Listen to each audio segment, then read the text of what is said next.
साथियों, स्वागत है प्लेटफॉर्म गुरुजी ज्ञान क्लासेस फॉर यू में। तो साथियों, आई होप आप लोग बेहतरीन तैयारी कर रहे होंगे। जैसा कि 30 नवंबर 2024 को उत्तराखंड में डीएलएड की प्रवेश परीक्षा है। साथ ही 19 जनवरी 2025 को उत्तराखंड में ग्रुप सी की परीक्षा है। तमाम सारी परीक्षाएं हैं। तो इन्हीं परीक्षाओं को लेकर के मैंने यहाँ पे महत्वपूर्ण सामान्य अध्ययन के क्वेश्चन रखे हैं, सबके लिए महत्वपूर्ण है। तो पढ़ते हैं साथियों फटाफट। खट्टे फलों में कौन सा एसिड होता है? तो साथियों, खट्टे फलों में आपको बताना है, जितने भी खट्टे फल होते हैं, चाहे संतरा हो, नींबू हो, आंवला हो, इमली हो, तो सभी फलों में साथियों साइट्रिक एसिड पाया जाता है। और पूछेगा विटामिन की बात करेगा तो विटामिन सी फलों में उपलब्ध रहता है। और यहीं पर हम सेकंड क्वेश्चन देखें कि भारत में प्रधानमंत्री के ओहदे को क्या माना जाता है? तो साथियों, भाषा देख सकते हैं, ऑफिशियल लैंग्वेज है, तो कार्यकारी प्रमुख माना जाता है। भारत में प्रधानमंत्री के ओहदे को कार्यकारी प्रमुख माना जाता है। बढ़ते हैं साथियों सवाल नंबर 3 पे कि ताजमहल हो या बीबी का मकबरा या एतमाद उल दौला किस चीज़ के स्मारक हैं? तो साथियों, तीनों जो स्मारक हैं ये है मृत व्यक्ति के स्मारक हैं। अगला सवाल देखते हैं यहीं पे, क्वेश्चन नंबर 4, सम्राट अशोक किसका उत्तराधिकारी था? तो साथियों, सम्राट अशोक किसका उत्तराधिकारी था? तो इसका सही जवाब है बिंदुसार। बिंदुसार का उत्तराधिकारी था। बढ़ते हैं अगले क्वेश्चन पे। अगला सवाल है यहाँ पे, भारतीय संविधान को पहली बार कब संशोधित किया गया? संविधान तो बना साथियों हमारा, तो इनमें कब संशोधन किया गया? सबसे पहली बार तो 1950 में, 1950 में ही इसमें संशोधन किया गया। अगला क्वेश्चन देखते हैं कि रोलेक्ट एक्ट किस वर्ष लागू हुआ? तो साथियों, जब जलियांवाला बाग हत्याकांड हुआ था 13 अप्रैल 1990 को, तो साथियों उसी के आसपास रोलेक्ट एक्ट को लागू किया गया 1919 में। अगला क्वेश्चन देखें हम, महाराणा प्रताप बुलबुल किसे कहते थे? साथियों, महाराणा प्रताप प्रतापी राजा थे और उनका जो घोड़ा था चेतक, उससे बुलबुल नाम से भी पुकारते थे, बुलबुल। अगला क्वेश्चन देखें कि बॉक्सर इवांडर होलीफील्ड को किस नाम से जाना जाता है? साथियों, क्वेश्चन को आपको ध्यान रखना है और आंसर है the real deal. The real deal के नाम से बॉक्सर इवांडर होलीफील्ड को जाना जाता है। अगला सवाल देखें, सिंधु घाटी सभ्यता का बंदरगाह कहाँ पे था? सिंधु घाटी जो सभ्यता थी वहाँ पे जो बंदरगाह था साथियों, वो था आपका लोथल। लोथल शायद गुजरात में पड़ता है। तो सिंधु घाटी सभ्यता का बंदरगाह कहाँ था? लोथल बिल्कुल सही आंसर हो जाएगा। अगले क्वेश्चन पे चलते हैं 10वां कि जैन धर्म में महावीर को क्या माना जाता था? देखिए साथियों, जैन धर्म जो महावीर हैं इन्हें वास्तविक संस्थापक कहा जाता है जैन धर्म का। नेक्स्ट क्वेश्चन देखें हम 11वां कि मगध के उत्थान के लिए निम्न में से कौन कौन उत्तरदायी हैं? तो इनका जो सही जवाब हो जाएगा वो है बिंबिसार। बिंबिसार। अगला क्वेश्चन है साथियों यहाँ पे 12वां कि भारत में प्रोफेशनल 2020 क्रिकेट लीग को क्या कहते हैं? तो सभी को पता है आईपीएल कहते हैं। आईपीएल के नाम से जाना जाता है 2020 क्रिकेट। नेक्स्ट क्वेश्चन देखें, भारत के राष्ट्रपति कौन है? तो साथियों, रामनाथ कोविंद। रामनाथ कोविंद अभी वर्तमान समय में हमारे देश के राष्ट्रपति हैं। अगला सवाल है, सचिन तेंदुलकर को हाल ही में किस खिताब से नवाजा गया? तो साथियों, पद्म भूषण, पद्म विभूषण सम्मान से अभी हाल ही में सचिन तेंदुलकर को नवाजा गया था। अगला देखिए हम अगला क्वेश्चन कि इसरो के हेडक्वार्टर्स कहाँ हैं? साथ ही इसरो का हेडक्वार्टर्स है आपका बेंगलोर में। बेंगलोर में। अगला देखिए, संसद में कौन से 2 हाउसेस हैं? देखिए, लोकसभा और राज्यसभा। क्वेश्चन पूछ सकता है कि साथियों निम्न सदन किसे कहा जाता है? तो लोकसभा को, और उच्च सदन कहा जाता है राज्यसभा को। भारत का सबसे छोटा राज्य कौन सा है? तो साथियों, गोवा हो जाएगा। और रामायण के रचयिता या लेखक पूछेगा तो आपको वाल्मीकि याद करना है। अगला क्वेश्चन देख लीजिए आप, बोलेगा भारत में ब्लू सिटी के नाम से किस शहर को जाना जाता है? ब्लू सिटी, तो जोधपुर हो जाएगा। जोधपुर राजस्थान के अंतर्गत आता है। अगला क्वेश्चन देखिए, भारत में कौन सी नोट इशू सिस्टम फॉलो की जाती है? नोट इशू सिस्टम, तो मिनिमम रिजर्व सिस्टम को भारत में फॉलो किया जाता है। वहीं हम बात देखें, भारतीय संविधान में कितनी भाषाएं हैं? तो साथियों 22 भाषाओं को मान्यता दी गई है। भारत के किस राज्य की आबादी सबसे ज़्यादा है? राज्य की आबादी की बात कर रहा है तो अरुणाचल प्रदेश इसका बिल्कुल राइट ऑप्शन है। अगला देखिए, मिल्खा सिंह को क्या कहा जाता है साथियों? मिल्खा सिंह, तो flying Sikh of India, flying Sikh of India के नाम से मिल्खा सिंह को जाना जाता है। भारत का सबसे बड़ा राज्य पूछेगा तो साथियों राजस्थान है, क्षेत्रफल के आधार पर। जनसंख्या के आधार पर पूछेगा तो उत्तर प्रदेश आपको याद रखना है। भारत में कितने राज्य और कितनी यूनियन टेरिटोरी है? तो देखिए साथियों, 29 राज्य हैं और 7 यूनियन टेरिटोरी है।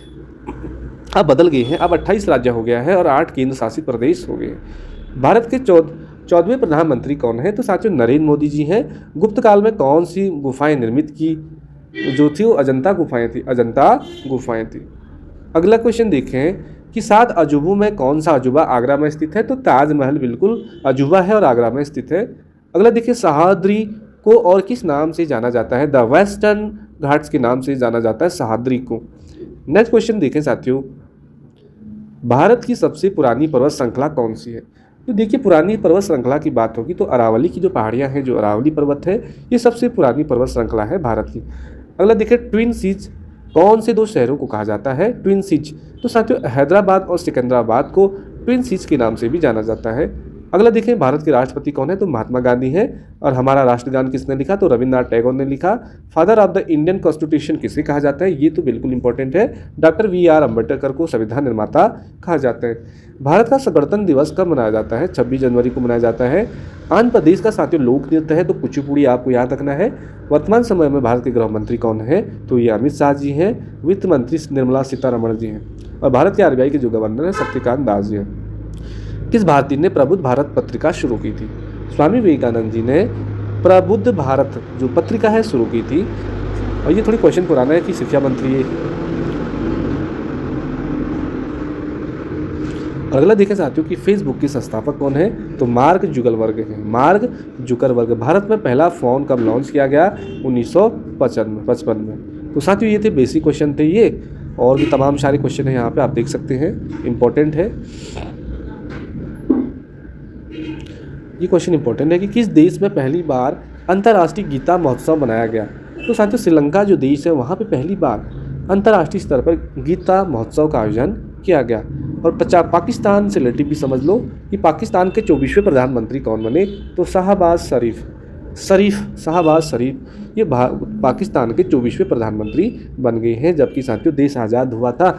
अभी हमारे देश के 15वें नंबर के प्रधानमंत्री बने हैं मोदी जी, और वहीं पाकिस्तान की बात करें तो वहाँ 24वें नंबर पे चला गया है प्रधानमंत्री। तो देख सकते हैं वहाँ पे कितनी अशांति है। अगला देखिए समुद्री स्लग की नई प्रजाति किस भारतीय राज्य में मिली है? समुद्री स्लग बोल देगा ये नई प्रजाति है और ये उड़ीसा राज्य से प्राप्त हुई है। अगला देखें डीआरडीओ ने किस मिसाइल का सफल परीक्षण किया? तो अग्नि प्राइम मिसाइल का डीआरडीओ ने सफल परीक्षण कर लिया है। अगला क्वेश्चन देखिए साथियों, अंतर्राष्ट्रीय बौद्धिक संपदा सूचकांक 2024 में भारत की रैंक कितनी है? तो 42 है। कितनी है? ये 24 को ही उल्टा कर देना है, 42वां स्थान है अंतर्राष्ट्रीय बौद्धिक संपदा सूचकांक 2024 में। साथियों जितने भी सूचकांक हैं, सूचकांक से रिलेटेड एक वीडियो बनाऊंगा आपके लिए, क्योंकि बहुत क्वेश्चन पूछे जाते हैं सूचकांक पर आधारित। अगला देखिए वैश्विक जैन शांति राजदूत के रूप में किसे सम्मानित किया गया? तो आचार्य लोकेश मुनि जी को। आचार्य लोकेश मुनि को वैश्विक जैन शांति राजदूत के रूप में सम्मानित किया गया है। देखिए किस देश की संसद ने LGBTQ विरोधी विधेयक को पारित किया? तो घाना देश ने। नेक्स्ट देखते हैं लोकपाल के नए अध्यक्ष कौन बने हैं? तो M.A. खानविलकर ये साथियों लोकपाल या सुप्रीम कोर्ट के पूर्व न्यायाधीश रहे हैं, अभी लोकपाल के नए अध्यक्ष बन गए हैं। अगला देखें हम चुनाव आयोग ने किस अधिनियम की शुरुआत करी है? मेरा पहला वोट देश के नाम। अभी चला होगा स्लोगन सुना आपने कि मेरा पहला वोट देश के नाम। चुनाव आयोग ने इस अभियान की शुरुआत करी है। नेक्स्ट देखें सुनील मित्तल को किस उपाधि से सम्मानित किया गया है? तो नाइट की उपाधि बोले तो ब्रिटेन के जो राजा के द्वारा ये उपाधि दी गई है। सुनील मित्तल को नाइट की उपाधि से सम्मानित किया गया है। दुनिया की सबसे कम प्रजनन दर किस देश में दर्ज की गई है? प्रजनन दर सेक्सुअल रिप्रोडक्शन की हम बात करें बच्चा पैदा करने में तो दक्षिण कोरिया है। इस देश में सबसे कम यहाँ पे प्रजनन दर देखी गई है। अगला देखिए साथियों तंबाकू की बिक्री पर प्रतिबंध लगाने वाला दुनिया का पहला कानून किस देश ने बना दिया है? देखिए कानून तंबाकू की बिक्री पर ही प्रतिबंध लगाने वाला तो न्यूजीलैंड जो देश है, न्यूजीलैंड देश ने। इंपॉर्टेंट सवाल है भारत के पहले मिशन गगनयान के लिए कितने एस्ट्रोनॉट का चयन किया गया? इंपॉर्टेंट सवाल है साथियों। मिशन गगनयान जो है ये भारत का है और इसमें एस्ट्रोनॉट का कितने एस्ट्रोनॉट? तो 4 एस्ट्रोनॉट का यहाँ पे चयन किया गया है। भारत का दूसरा सबसे बड़ा स्पेस पोर्ट कहाँ बनाया जाएगा? तो साथियों तमिलनाडु के कुलशेखरपट्टिनम में, तमिलनाडु में पड़ता है एक स्थान कुलशेखरपट्टिनम में ही भारत का दूसरा सबसे बड़ा स्पेस पोर्ट बनने जा रहा है।